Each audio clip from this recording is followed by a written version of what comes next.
Brasil, coração do mundo, pátria do Evangelho. Ditado pelo Espírito Humberto de Campos. Psicografado por Francisco Cândido Xavier. Primeira edição lançada em 1938. A Federação Espírita Brasileira. Logo após a proclamação da República, Ismael volta a concentrar seu esforço na consolidação da sua obra terrestre. Seu primeiro cuidado foi examinar todos os elementos, procurando reafirmar, no seio dos ambientes espiritistas, a necessidade da obra evangélica, no sentido de que ressurgisse a doutrina de tolerância e de amor, de piedade e perdão do crucificado. Todo um campo de trabalho se desdobrava aos olhos de suas abnegadas falanges, aguardando o esforço dos arroteadores para a esperançosa semeadura. Seu coração angélico e misericordioso, sob a égide do Divino Mestre, já havia distribuído as noções evangélicas a todos os espíritos sedentos das claridades do Consolador e a doutrina dos espíritos. No Brasil, sob a sua influência, se tocava da luz divina da caridade e da crença, pressagiando as mais sublimes edificações morais. O abnegado mensageiro do Mestre, começando o movimento de organização nos primeiros dias de 1889, preparar o ambiente necessário para que todos os companheiros do Rio ouvissem a palavra póstuma de Allan Kardec, que, através do médium Frederico Júnior, forneceu as suas instruções aos espiritistas da capital brasileira, exortando-os ao estudo, à caridade e à unificação. Bezerra de Menezes, que já militava ativamente nos labores doutrinários, recebeu a palavra do alto com a alma fremente de júbilo e de esperança e considerou, no campo de suas meditações e de suas preces, a necessidade de se reunir a família espiritista brasileira sob o lábaro bendito de Ismael, a fim de que o mundo conhecesse o cristianismo restaurado. Existiam, no Rio, sociedades prestigiosas, mas cada qual com o seu programa particular, descentralizando a ação renovadora que as instruções do plano invisível traziam, logicamente, a todos os corações que militavam no sagrado labor da doutrina.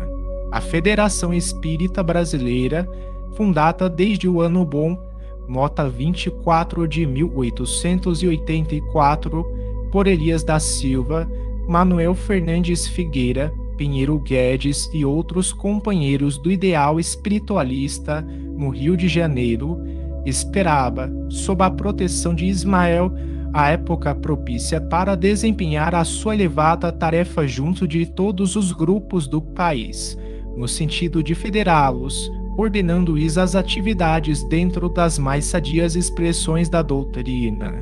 Bezerra de Menezes, desde 1887, iniciara uma série de trabalhos magistrais pelas colunas de o país, oferecendo a todos as mais belas e produtivas sementes do cristianismo. Nota 24, Ano Bom, Réveillon, véspera do Ano Novo. A palavra de Max, pseudônimo que ele havia adotado, inundava de esperança e de fé ao coração dos seus leitores, iniciando-se, desse modo, uma das mais prodigiosas sementeiras do espiritismo no Brasil. Desde 1885, igualmente funcionava o Grupo Ismael com Saião e Bittencourt Sampaio, célula de evangelização, cujas claridades divinas tocariam todos os corações. Em breve, os mensageiros do Senhor conseguiram agremiar a caravana dispersa. No templo de Ismael iam reunir-se, enfim, os operários da grande oficina do Evangelho: Bezerra, Saião, Bittencourt, Frederico, Filgueiras, Richard, Albano do Couto, Zeferino Campos e outros elementos da vanguarda cristã. O tempo, todavia, era de transição e de incertezas. A República, com as suas ideologias novas, filhas do positivismo mais avançado, criara os mais sérios embaraços ao desenvolvimento da doutrina. O novo Código Penal incluíra o espiritismo nos seus textos e o ambiente era obscuro, sentindo todas as correntes espiritistas a necessidade imediata de união para a defesa comum e, enquanto se balbuciavam protestos a medo, a Federação, com a sua prudência e a sua serenidade, iniciou a defesa pacífica da doutrina, dirigindo uma carta aberta ao ministro da Justiça do governo provisório, em que esclarecia devidamente a situação. Os mensageiros invisíveis cuidaram, então, de organizar os novos planos de unificação de todos os elementos. Atendendo aos seus rogos reiterados, a palavra do mestre se faz ouvir, esclarecendo seu emissário dileto. Ismael, disse o Senhor, concentraremos agora todos os nossos esforços a fim de que se unifiquem os meus discípulos encarnados, para a organização da obra impessoal e comum que iniciaste na terra. Na pátria dos meus ensinamentos, o Espiritismo será o cristianismo revivido na sua primitiva pureza e faz-se mister coordenar todos os elementos da causa generosa da verdade e da luz para os triunfos do Evangelho. Procurarás, entre todas as agremiações da doutrina, aquela que possa reunir no seu seio todos os agrupamentos.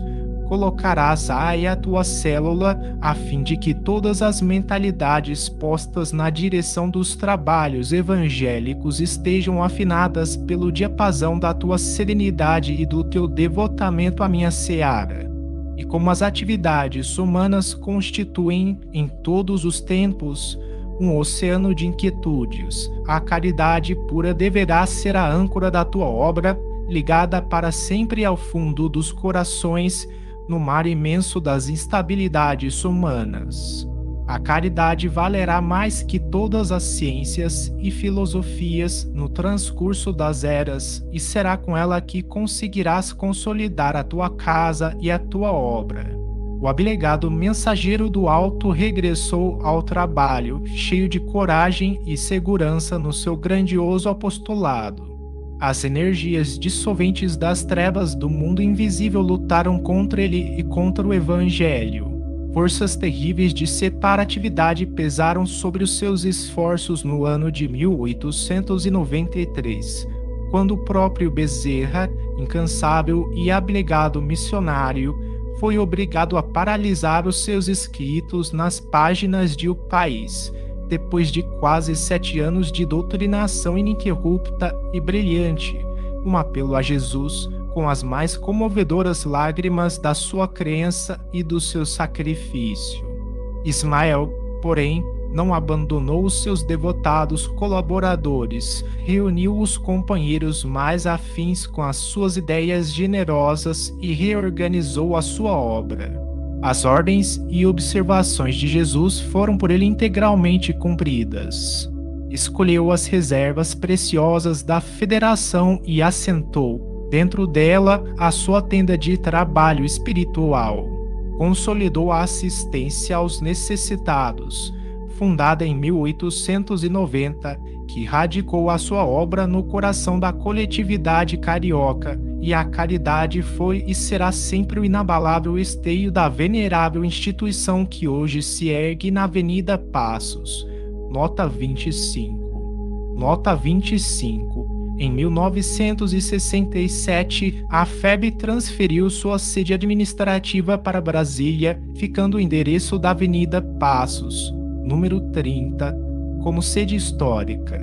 Com essas providências, levadas a efeito numa das noites memoráveis de julho de 1895, Bezerra de Menezes assumia a sua posição de diretor de todos os trabalhos de Ismael no Brasil, coordenando os elementos para a evangelização e deixando a Federação como o porto luminoso de todas as esperanças, entre o Grupo Ismael, que constituiu seu santuário de ligação com os trabalhadores do infinito, e a assistência aos necessitados, que a vincula a terra a todos os corações infortunados e sofredores e representa, de fato, até hoje, a sua âncora de conservação no mesmo programa evangélico, o seio das ideologias novas e das perigosas ilusões do campo social e político. Bezerra desprendeu-se do orbe, tendo consolidado a sua missão para que a obra de Ismael pudesse ser livremente cultivada no século XX. E essa obra prossegue sempre. Podem as inquietações da terra separar, muitas vezes, os trabalhadores humanos no seu terreno de ação, mas a sociedade benemérita, onde se ergue a flâmula luminosa, Deus, Cristo e caridade, permanece no seu porto de paz e de esclarecimento. A sua organização federativa é o programa ideal da doutrina no Brasil quando chegar a ser integralmente compreendido por todas as agremiações de estudos evangélicos no país. A realidade é que, considerada às vezes como excessivamente conservadora pela inquietação do século, a respeitável e antiga instituição e, até hoje, a depositária e diretora de todas as atividades evangélicas da Pátria do Cruzeiro. Todos os grupos doutrinários, ainda os que se lhe conservam infensos ou indiferentes, estão ligados a ela por laços indissolúveis no mundo espiritual.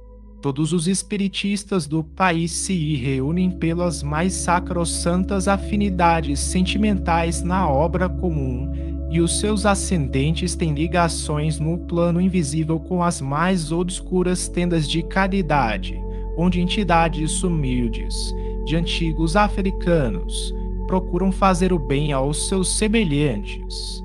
As forças das sombras alimentam, muitas vezes, o personalismo e a vaidade dos homens, mesmo daqueles que se encontram reunidos nas tarefas mais sagradas.